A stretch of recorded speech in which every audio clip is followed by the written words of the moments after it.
வணக்கம் நண்பர்களே. பாண்டிச்சேரிக்கு பக்கத்துல உள்ள PS பாளையம் அப்படிங்கிற கிராமத்துல திரு ரவிச்சந்திரன் என்பவர் முழுக்க முழுக்க இயற்கை முறையில நாட்டு சர்க்கரை மற்றும் வெல்லம் போன்ற பொருட்களை தயார் செஞ்சு விற்பனை செஞ்சுட்டு இருக்காரு. சர்க்கரை உற்பத்தி செய்ய தேவையான கரும்புகளை கூட இவரே இயற்கை முறையில உற்பத்தி செய்யறாரு. இயற்கை மீது நல்ல புரிதல் கொண்ட இவர்களை போன்ற மனிதர்களால் தான் நஞ்சு இல்லாத உணவு பல மக்களுக்கு கிடைக்கிறது. இது உங்கள் உள்ளத்தனைய உயர்வு. இந்த சேனலை சப்ஸ்கிரைப் பண்ணுங்க, மறக்காம பெல் ஐகானை கிளிக் பண்ணுங்க. அப்படியே பெட்டிட் ஃபுட் ஹப் இந்த சேனலையும் சப்ஸ்கிரைப் பண்ணுங்க. லிங்க் டிஸ்கிரிப்ஷன் பாக்ஸ்ல இருக்கு. ஹலோ ஃப்ரெண்ட்ஸ், வணக்கம். இது உங்கள் உள்ளத்தனைய உயர்வு. இப்போ நம்ம எங்கே இருக்கோம்னு பார்த்தீங்கன்னாக்கா பாண்டிச்சேரிக்கு பக்கத்தில் இருக்கக்கூடிய PS பாளையம் என்ற கிராமத்தில் இருக்கோம். இந்த கிராமத்தில் பார்த்தீங்கன்னா ஒரு இயற்கை விவசாயி இயற்கையான முறையில் நாட்டு சர்க்கரைகளை உற்பத்தி பண்ணிட்டு வராரு. அவர் எப்படி நாட்டு சர்க்கரைகளை உற்பத்தி பண்ணுறாரு அப்படிங்கிறத பற்றி தான் நம்ம இந்த வீடியோவில் முழுசாக பார்க்க போகிறோம். எப்படி நாட்டு சர்க்கரை உற்பத்தி பண்ணுறாங்க அப்படிங்கிறத நம்ம போய் பார்க்க போகிறோம். வாங்க. வணக்கம் சார். வணக்கம். உங்களை பற்றி கொஞ்சம் சொல்லுங்கள் சார். வணக்கங்க. என் பேர் ரவிச்சந்திரன். PS பாளையம் கிராமத்தில் இருக்குங்க. பார்டர், பாண்டிச்சேரி தமிழ்நாடு பார்டருங்க. இது ஆக்சுவலாக பார்த்தீங்கன்னா இது நாங்கள் ஒரு 2000 இருந்துட்டு அது கிட்டத்தட்ட 20 வருஷமாக இயற்கை விவசாயம் பண்ணிகிட்ருக்குறோம். பட் அப்போல்லாம் இயற்கை விவசாயம்னா அது புரிதல் இல்லை. ஏதோ இயற்கை விவசாயம் அப்படின்ட்டு ஆரம்பிச்சோமே தவிர அதில் பெருசாக எங்களால் பண்ண முடியல. கொஞ்சம் கஷ்டம் தான் ஆரம்பத்தில். 2004 நம்மாழ்வாருடைய தொடர்பு கிடச்சிது. அதுக்கப்புறம் 2004 நம்மாழ்வார் நம்ம இங்கே கிராமத்திலே 4 நாள் நம்ம வீட்டிலே தங்கியிருந்தாங்க. இப்போ பாண்டிச்சேரியில் ஆஷம் அந்த ஆரோவில் இதில் பெர்னார்டுன்னு இருப்பாங்க, நம்மாழ்வாருடைய குரு. அவர் அங்கேருந்து நிறையா அவங்ககிட்ட நிறைய தெரிஞ்சுக்கிடுவார். அதனால் இங்கேருந்து டெய்லி அங்கே போயிட்டு வருவாங்க. இங்கே அவர் சுந்தரராமையர், நம்மாழ்வார் 2 பேருமே இங்கே வந்திருந்து அந்த 4 நாள் இங்கே இருந்திருந்தாங்க. அந்த இதில் தான் நம்ம ஓரளவு ஆரம்பத்தில் அந்த இதில் பண்ணிகிட்டு இருந்தோம். இப்போ 2007க்கு அப்புறம் நம்ம இவருடைய பாலேக்கருடைய தொடர்பு கிடச்சிது.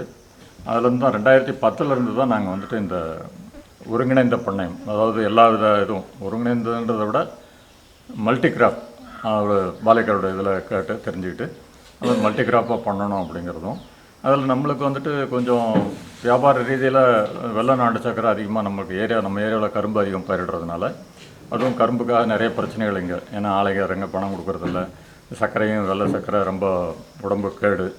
இதெல்லாம் நம்ம 2010 எல்லாருக்குமே நிறைய அவேர்னஸ் வரவே நம்ம அதில் இறங்கினா நல்லது இந்த நேரத்தில் அப்படின்னு சொல்லிட்டு அந்த ஒரு லைனில் நம்ம போக ஆரம்பித்தோம். 2010 கரும்பு போட்டு TNOSTயில் தமிழ்நாடு ஆர்கானிக் சர்டிஃபிகேஷன் டிபார்ட்மெண்ட்டில் பதிவும் பண்ணோம். அப்போது 2010 பதிவு பண்ணி 2011 நாங்கள் இந்த கரும்பு 11 இல்லை 12 11 to 12 தான் ஆரம்பிச்சு. அப்போ பண்ண ஆரம்பித்தோம். நம்ம பண்ணுறதோடு இல்லாத எல்லாரையும் இந்த மாதிரி இயற்கை விவசாயம் பண்ணுறவங்க எல்லாரையும் நம்ம ஒருங்கிணைக்கணும் அப்படிங்கிறதையும் ஒரு சூழ்நிலை ஏற்படுத்தி, ஏன்னா நம்ம ஒண்டி பண்ணிட்டோம்னாலும் நல்லா இருக்காது. நம்ம கூட இருக்கவங்களை எல்லாரையும் அந்த ஒரு ஒருங்கிணைச்சி சுவாசம் குளோபல் ஃபார்மர் ப்ரொடியூசர் கம்பெனின்ற ஒரு இது ஆரம்பித்து நாங்கள் பண்ணிகிட்ருக்கோம். இப்போ எங்களாட்ட 3 யூனிட் இங்கே பக்கத்தில் குச்சிப்பாளையம், இந்த செல்லஞ்சேரி, நம்ம ஒரு 3 யூனிட் எங்கள் இருக்கவங்க இந்த மாதிரி வெள்ளம் நாட்டு சர்க்கரை எல்லாம் தயாரிக்கிறாங்க. நாட்டு சர்க்கரை எப்படி சார் உற்பத்தி பண்ணுறீங்க? நாங்களே எங்களுடைய நிலத்தில் அதாவது ஆர்கானிக் சர்டிஃபிகேஷன் நாம் பண்ணியிருக்கிற அந்த நிலத்தில் எடுக்கிற கரும்பு, அதாவது இயற்கையிலே விளைந்த கரும்பாக அது இருக்கணும். அது மாதிரி இருந்ததுனா தான் அதனுடைய சுவை எல்லாமே நல்லா இருக்கிறது. அந்த இயற்கையில் விளைந்த கரும்புன்னு நீங்கள் எப்படி ஐடென்டிஃபை பண்ணுறீங்க? அதுதான் இப்போ நம்ம சர்டிஃபிகேஷன், நம்ம தமிழ்நாடு ஆர்கானிக் சர்டிஃபிகேஷன் டிபார்ட்மெண்ட் மூலமாக நம்ம சர்டிஃபிகேட் பண்ணி அந்த நிலம் இயற்கையில் தான் பண்ணுறாங்க அப்படிங்கிறதுக்கு அவங்க சர்டிஃபிகேஷன் அவங்க 3 மாதத்தோட செக்கிங் பண்ணுறாங்க. அந்த மாதிரி இது பண்ணுறாங்க. எங்களுடைய அமைப்பையும் அந்த மாதிரி நாங்கள் கொண்டு வந்திருக்கிறோம். இப்போ பார்த்தீங்கன்னா நாங்கள் ஒரு 300 பேர் எங்களுடைய அமைப்பில் இருக்கிறாங்க. அது ஒரு 80 பேருக்கு போன வருஷம் தமிழ்நாடு ஆர்கானிக் சர்டிஃபிகேஷன் வாங்கி கொடுத்துருக்கோம். அந்த எங்களுடைய அமைப்பில் இருக்கிற 2 பேர் இதுக்காக சூப்பர்வைசர் போயிட்டு வந்துட்டுருக்காங்க. எல்லா இடத்துலையும் ரெகுலராக 3 மாதத்தோட ஒவ்வொரு கிராப்புக்கு 2 தடவை இல்லை 3 தடவை செக் பண்ணுவோம். அவங்க நடவில் அறுவடை வரலாம் அவங்கள கண்காணிச்சுட்டு தான் இருக்கும். இல்லைனாலும் பக்கத்தில் இருக்கிறாங்க, இல்லைனாலும் நிலத்தை பார்க்கக்குள்ளாரே எங்களுக்கு தெரிய வரும். இல்லை ஒரு தடவை இல்லைனாலும் அடுத்த தடவை போகக்குள்ளார அவங்க என்ன பண்ணுறாங்க, என்ன தப்பு பண்ணுறாங்க என்னங்கிறதெல்லாம் நம்ம பார்க்கணும். அவங்க ஏதாவது தப்பு பண்ணும்போது நீங்கள் கைட்னஸ் பண்ணிட்டு கண்டிப்பாக இதெல்லாம் இதனால் உங்களுக்கு எவ்வளோ பிரச்சனைகள் இருக்கும். நாளைக்கு உங்களை நம்பகத்தன்மை இல்லை அப்படின்னா உங்களை இடைநீக்கம் பண்ணிவிடுவோம். திருப்பி நீங்கள் வரணும்னா திருப்பி 2 வருஷம் 3 வருஷம் ஆகும். அதனால் இதெல்லாம் கொஞ்சம் தவிர்த்துடுங்க. இதனால் உங்களுக்கு லாபமும் இருக்கிறது. அப்படிங்கிறது நாங்கள் சொல்கிறோம். இப்போ எவ்வளோ விவசாயிகள் இப்போ நம்மக்கிட்ட வந்து நான் இயற்கை விவசாயத்தில் இருக்காங்க?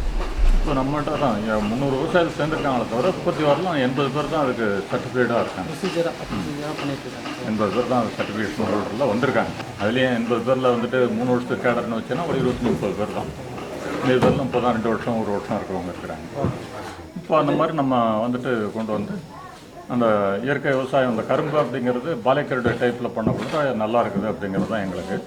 இப்போ வரும்போது பார்த்தீங்கன்னா நம்ம தோட்டத்தில் வந்து ஆட்கள் வந்து வேலை செஞ்சுட்டு இருக்கோம். நம்ம தோட்டம் எப்படி சார் நீங்கள் அமைச்சிருக்கீங்க? நம்ம வந்துட்டு இந்த ஒரு பாலைக்கருடைய மெத்தட் அப்போ ஆரம்பத்தில் ஒரு 0 பட்ஜெட் அப்படின்வாங்க. இப்போ நேச்சுரல் ஃபார்மிங்னு கொண்டு வந்துட்டார். அதை நம்ம அந்த மாதிரி மெத்தடில் தான் பண்ணுறோம். அதாவது நேச்சுரல் ஃபார்மிங் அப்படின்றது எப்படின்னாக்கா எந்த ஒரு இடுப்புகளும் வெளியிலேருந்து வரக்கூடாது. நம்மளே தயாரிக்கணும், நம்மளே அதை யூஸ் பண்ணணும். எதையுமே வெளியிலேருந்து வாங்கக்கூடாது. அதுக்கு மெயினாக என்ன பண்ணுன்னா நாட்டு மாடுகள். இந்த நாட்டு மாடுகளுடைய இருந்தால் போதும். அதில் ஆரம்பத்தில் நம்ம வந்துட்டு அந்த ஜீவாமிர்தம், கனஜீவாமிர்தம், பீஜாமிர்தம், இந்த 3 தான் அதுக்கு ரொம்ப தேவையானது. பீஜாமிர்தங்கிறது விதை நேர்த்தி பண்ணுறதுக்கு, ஜீவாமிர்தம் தண்ணியில் விடுறதுக்கு, கனஜீவாமிர்தங்கிறது முதலே உழவில் நம்ம இடுறதுக்கு எருவு மாதிரி அது அந்த மாதிரி தயாரித்து அதை செய்கிறது. அப்போ நம்ம அந்த மாதிரி பண்ணிட்டோம் அப்படின்னாக்கா இதில் 100% ஆர்கானிக் வரலாம். இன்னும் மெயினாக என்ன சொல்லுவார் அப்படின்னாக்கா இந்த 8 அடி கால் போட்டு நம்ம வந்து இடையில ஊடுபயிர்களாக பண்ணணும். 8 அடி காலில் இடையில வந்துட்டு முதல்ல மணிலா போட்டுக்கலாம். முதல்ல நடவுக்கிற மாதிரினா மணிலா போடலாம். அதை எடுத்துகிட்டு அதுக்கப்புறம் சனப்பை வரைக்கலாம். அதுக்கப்புறம் வந்துட்டு பெரும்பயிர் வரைக்கலாம். இந்த மாதிரி 3 ஐட்டம் பண்ணிடலாம். கிட்டத்தட்ட ஒரு 200 நாள் கரும்பு வளர்றதுக்குள்ளார நம்ம முதல் இதில் உண்டு. அடுத்ததெல்லாம் பார்த்தீங்கன்னா ஈஸியாக வளர்ந்துடும், சீக்கிரமாக வளரும். அதனால் அப்போல்லாம் வந்துட்டு ஏதாவது ஒரு கிராப் தான் பண்ண முடியும், இல்லை 2 கிராப் பண்ணலாம்.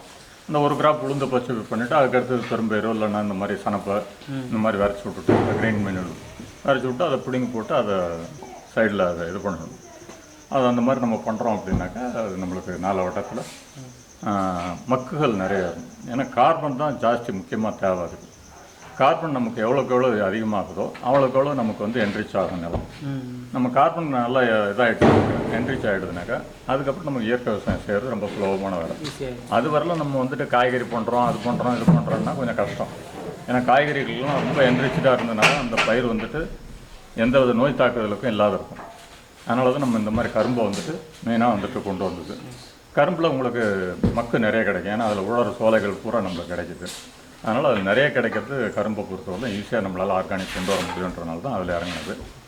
கரும்பு பார்த்தீங்கன்னாக்கா நமக்கு வந்துட்டு இந்த 86-32ன்ற ஒரு கரும்பு தான் நம்மளுக்கு வந்துட்டு இதுக்கு வந்துட்டு மெயினாக நம்மளுக்கு நாட்டு சர்க்கரைக்கு அந்த கரும்பு தான். அந்த கரும்பு தான் நாட்டு சர்க்கரை வெள்ளம் எதாக இருந்தாலும் இந்தியா ஃபுல்லாக நம்ம பார்த்துட்டோம்.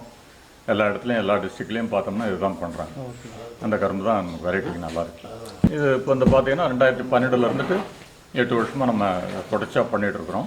இப்போ தொடர்ச்சியாக வந்து நீங்கள் கரும்பு பண்ணிட்டுருக்கீங்க. ஏன்னா கரும்பு வந்து ஒரு முறை பண்ணிட்டா அடுத்து இன்னொரு பயிர் போட்டு தான் அதுக்கப்புறம் மறுபடியும் அந்த நிலத்தை ஒரு பக்குவத்துக்கு கொண்டு வரும். இல்லை அதுதான் இப்போ 2 பண்ணுவாங்க, இல்லை 3 பண்ணுவாங்க, அதிகபட்சம் 4 பண்ணிகிட்டு இருப்பாங்க ஏற்கனவே எல்லாம் நடவு ரிட்டர்னுன்றது.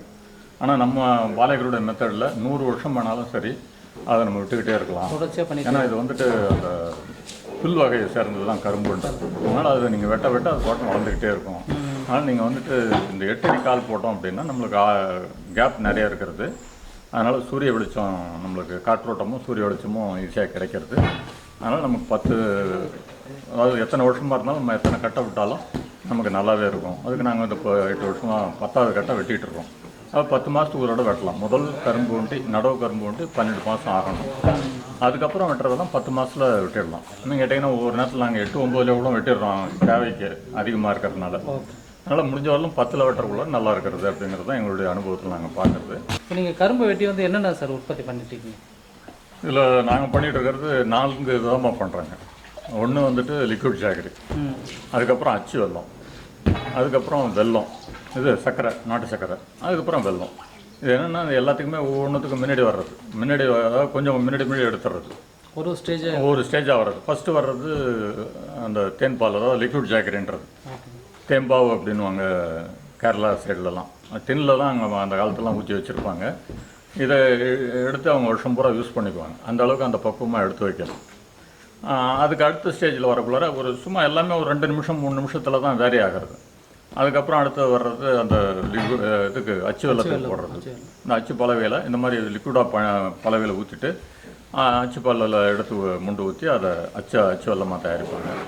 அதுக்கப்புறம் அதுக்கு அடுத்த ஸ்டேஜ் ஒரு 3 நிமிஷம் விட்டு நம்ம கொதிக்க வச்சிட்டோம் அப்படின்னாக்கா நாட்டு சர்க்கரையாக தயாரிக்கலாம். அதுக்கு அடுத்தது ஒரு 2-3 நிமிஷம் போகுதுனாக்கா வெல்லமாக தயாரிக்கிறது.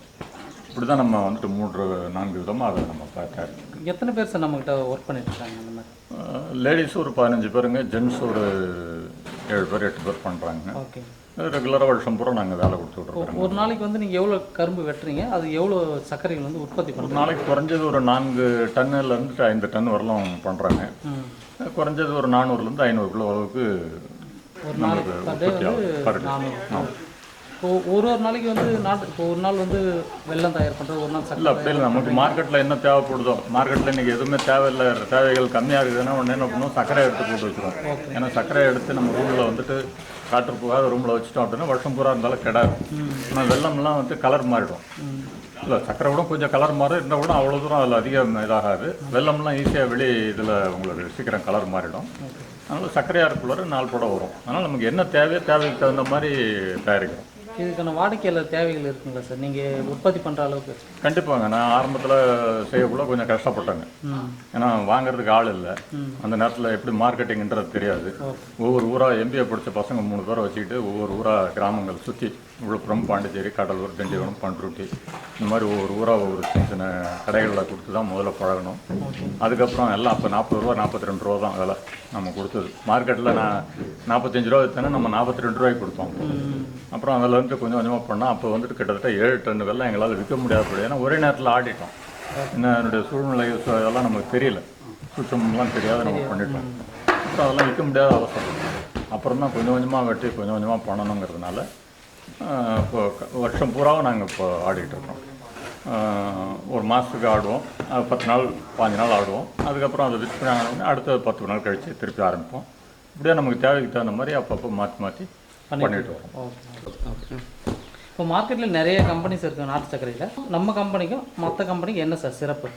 நாங்கள் பார்த்தோன்னா முழுசாக இயற்கையிலேயே பண்ணுறோம். விவசாயம் கரும்பும் இயற்கையிலே பண்ணுறோம், தயாரிக்கிற முறைகள்லையும் இயற்கையாக பண்ணுறோம். இதில் ஒன்று இந்த சோடியம் பைகார்பனேட், அதாவது ஆப்பசோடா அப்படிங்கிறத ஒன்று தான் நாங்கள் பயன்படுத்துகிறோம். வேறு எதுவும் கிடையாது. அது வந்து acceptable for Tamil Nadu organic certification department. அதனால் அதில் ஒன்றும் பெரிய ஹார்ம்ஃபுல் கிடையாது. ஆப்பசோடான்னு வாங்க, அதுதான் அது நம்ம சமையலுக்கு பயன்படுத்துகிறது தான். அதுலேயும் பார்த்தீங்கன்னா நல்ல டாட்டா கெமிக்கலில் தான் நாங்கள் யூஸ் பண்ணி அதை பண்ணிகிட்ருக்குறோம்.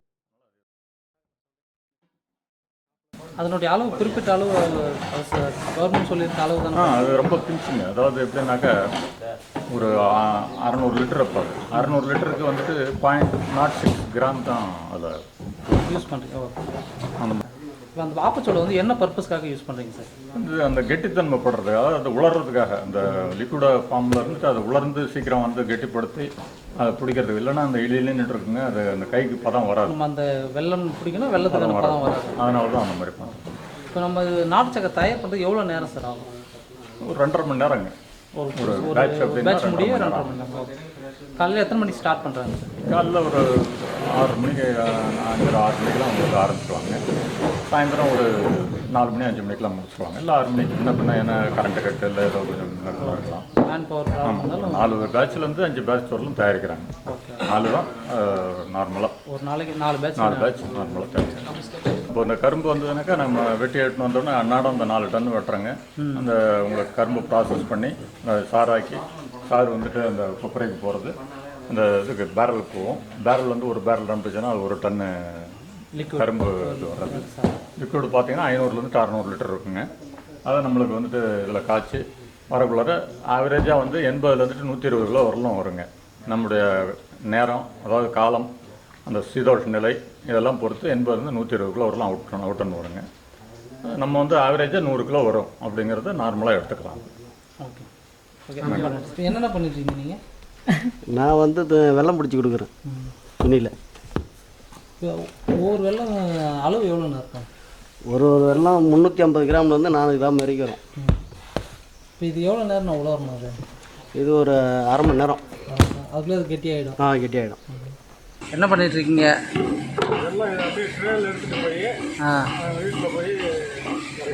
வெல்லம் நல்லா காஞ்சிடுச்சிங்களா? இன்னும் சூடு இருக்கும். எடுத்து வச்சோம்னா சாயந்தரம் வரைக்கும் இங்கே தான் இருக்கும். எடுத்து நம்ம ஒரு இடத்துல ஒரு துணி போட்டு மூடி வச்சிட்டோமா தூசி வீசி போடாத ஒரு சாயந்தரம் தூளை இதாகிடும் காஞ்சிடும். காஞ்சிடும். இன்னும் இப்போ ஹீட் இருக்கும். ஹீட் வந்து இன்னும் சூடு வந்து இந்த சூடு வந்து ஃபுல்லாக குறையணும். குறைஞ்சால் தான் நல்லா கெட்டி நல்லா கெட்டியாகும். நல்லா கெட்டி. மரப்பெட்டியில் தான் வைப்பீங்களா அது வெள்ளத்தை? மரப்பெட்டியில் தான் வைப்பீங்களா அண்ணன்? ஆமாம், மரப்பட்டியில் தான். என்ன காரணம்? மரப்பட்டினா இந்த ஈர பஸ்ஸை வந்து எங்கேயும் வந்து ஈரம் இருக்காது, நல்லா இருக்கும். மறுபடியும் இங்கேருந்து அங்கே கொண்டு போய் கீழே சாக்கு போட்டு அங்கே எடுத்து வச்சு அப்படியே மூடிடணும். மறுபடியும் காலையில் அவ்வளோதான், முடிஞ்சிச்சு. வெள்ளம் ப்ராசஸ் முடிஞ்சிச்சு, அவ்வளோதான். இந்த இது முடிஞ்சிடும். அவ்வளோதான். இதுக்கு அடுத்து வேறு எதாவது பண்ணணுமா? இதை வச்சு வேறு எதுவும் பண்ணுறது நிறைய சேல்ஸ் தான் இதோட. இதோட சேல்ஸ் தான். இதுக்கு மேலே இது எந்த இது இல்லை. ஓகே.